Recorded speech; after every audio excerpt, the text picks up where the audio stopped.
We've all been in negotiations where somebody's used a trick or a tactic. Now, some are powerful and some aren't.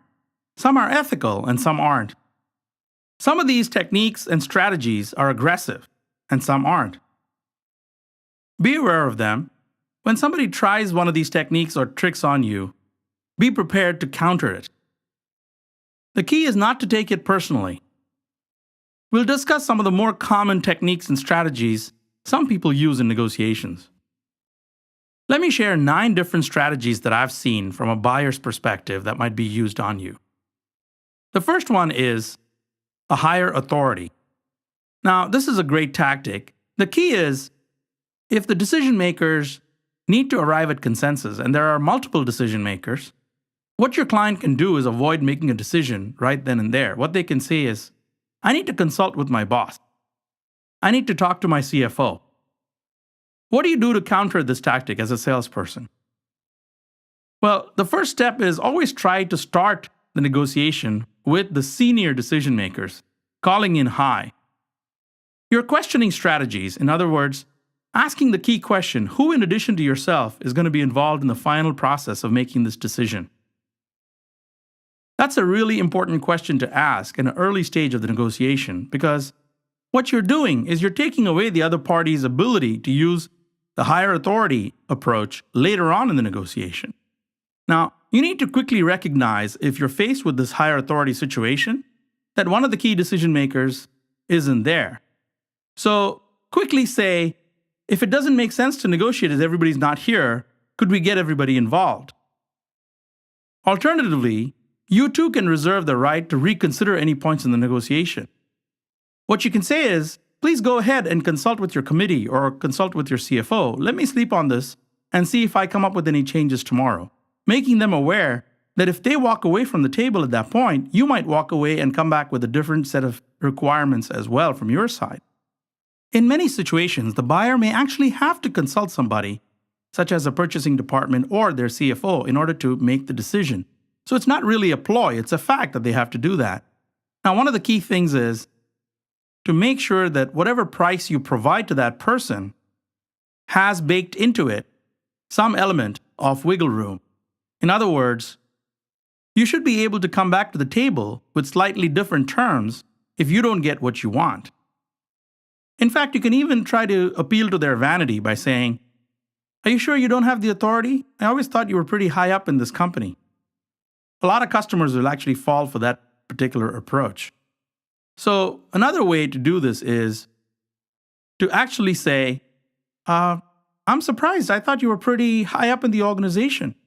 I thought you had the authority to go ahead and do this, so why don't we get this done? So try to get the key decision makers to the table. You can't negotiate with somebody who isn't there. Try to make sure that you set the client up for success in advance by avoiding the situation altogether by asking the question, who else in addition to you is going to be involved in making the final purchasing decision? Here's tactic number 2. We call it nibbling. Have you ever had an agreement with a customer and you're almost walking out the door ready to cash your commission check and give yourself a high five, and they say, wait a minute, there's just one last thing that I want to talk about. This is called the Columbo technique or the nibbling technique. Remember the Detective Columbo back in the day on TV, who used to stop right at the door as he was about to leave and turn around and ask the suspect one last question? Well, here's the thing. They're trying to get you to make small concessions at the end of the deal to try to couple more dollars out of your pocket. Now, you might want to do the deal right then and there and get it over with. So you might say anything and give them their concessions that they're looking for. The problem is they know that they can use this technique in future negotiations with you. So in fact, what you can do is actually invoke the higher authority approach. You might turn around and say, I'll have to run that by my boss. Or you can nibble back. You can use the nibble right back on your prospect. You can say, well, as long as you brought that up, there is something else I was looking for in the negotiation too. So let's just sit down and talk about it. Now that sends a message that every time they try to pull the Columbo on you, they try to do the nibble, you're going to nibble back. So if they reopen the negotiation, it's going to put them back in square one. Now, of course, you can always say no. You can say, I'm sensing from that comment based on our discussions that you're not entirely comfortable with what's been agreed upon. I'd like to understand why that's particularly important to you, referring to the concessions. And so, one of the biggest challenges that we have is our inability to say no. We want to say yes as salespeople, but we've got to remember to hold the line in some situations. When somebody is nibbling at you, you might be able to use a technique of higher authority or nibble back and use the approach to make sure that both of you arrive at a win-win negotiation. Our third technique that I've seen people using is that they actually hate to negotiate. They'll try to say things like, boy, I really hate this step in the negotiation, or I hate this negotiation process. I have a hard time negotiating with people that I know. And you say to yourself, boy, this person's really struggling. Let me go easy on him.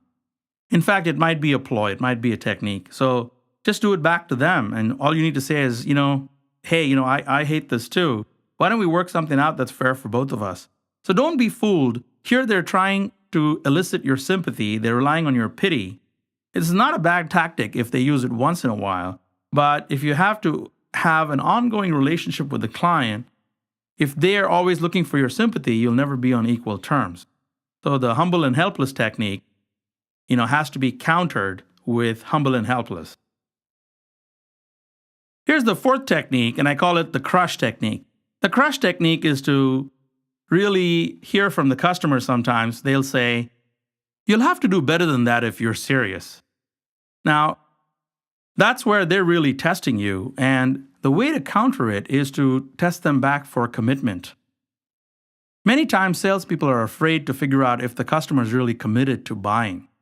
And we're afraid that we test for commitment, and then if we test for it and get rejected, it's really bad. But if you don't test for it and get rejected, that's usually worse because you spend a lot of time, energy, and money with the client during the sales cycle. So your margins get squeezed. So one of the key things is to come back and say, well, I'd really like to understand the key issues and the timeline by which you have to get this done. Is this an absolute requirement for you at this time, or is this something that you can actually delay? Because to avoid becoming a victim of the buyer using a crush ploy, you have to plan out your response in advance, and that's really determining their level of commitment to buying. Don't be intimidated.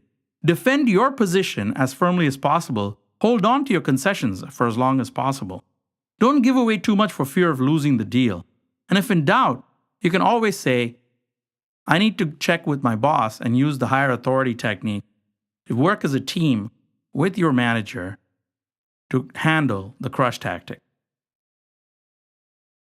Here's number 5. That's good cop, bad cop.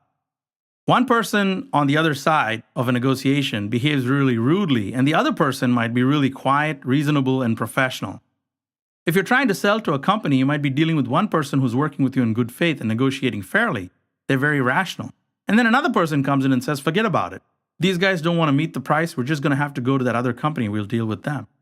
And you start to really think as a seller, this guy over here is being so reasonable. Maybe it's a better idea to negotiate with him because he's not going to drive as hard a deal as that mean person is going to. Now, how do you counter this tactic? First, you need to listen. We need to spend 3/4 of our time listening and only 1/4 of our time talking. If we can avoid talking, we should.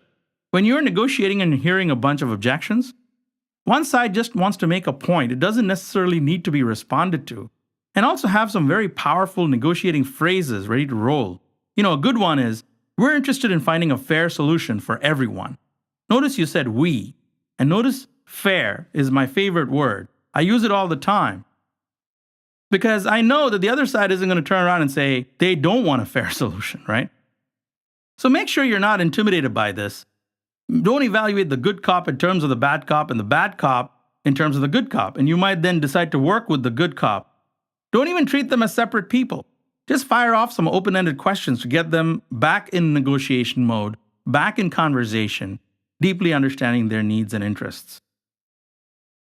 Another way to counter this is to really call them on it. Say, hey, I watched NYPD Blue back in the day. You don't try that on me. Or I watch CSI all the time. Don't try that on me. You can say it jokingly, and that way the tactic gets taken off the table. Now, when you've been in business as long as I have, you don't see good cop, bad cop used very much because people know it doesn't work on an experienced salesperson. But the reality is, You're going to see this technique, and when it's used on you, you now know how to handle it.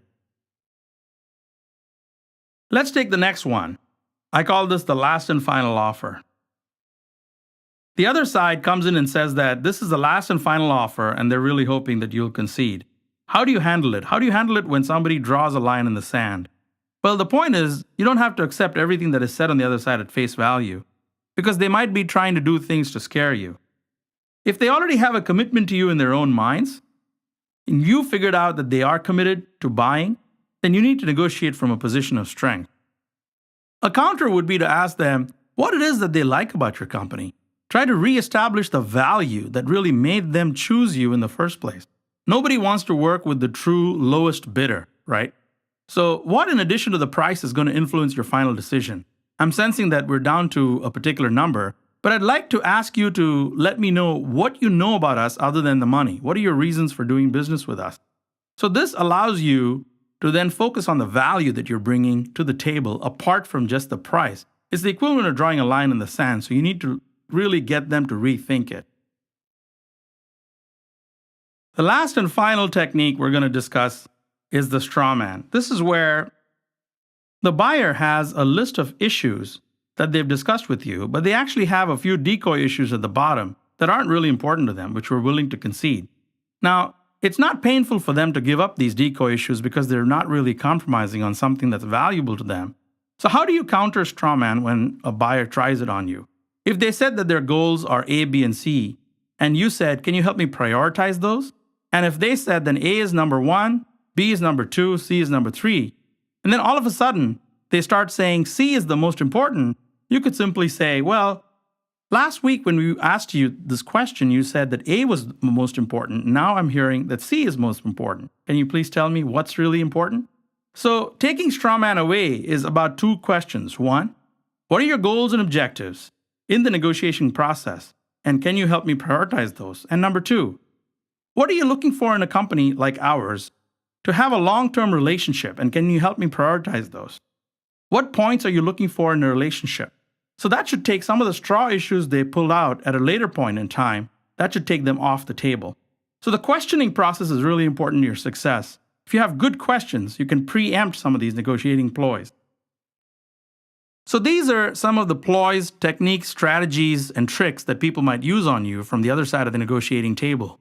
What you've got to remember is have great questions, and there's no substitute for a huge pipeline when it comes to negotiating. If you have other deals that you can work on, and you can walk away from the current deal knowing that you have a pipeline ready, then you're always in a stronger position. Don't hesitate to use higher authority or to nibble back when you encounter the nibble, or when you encounter a good cop, bad cop, for example. Good luck and happy negotiating.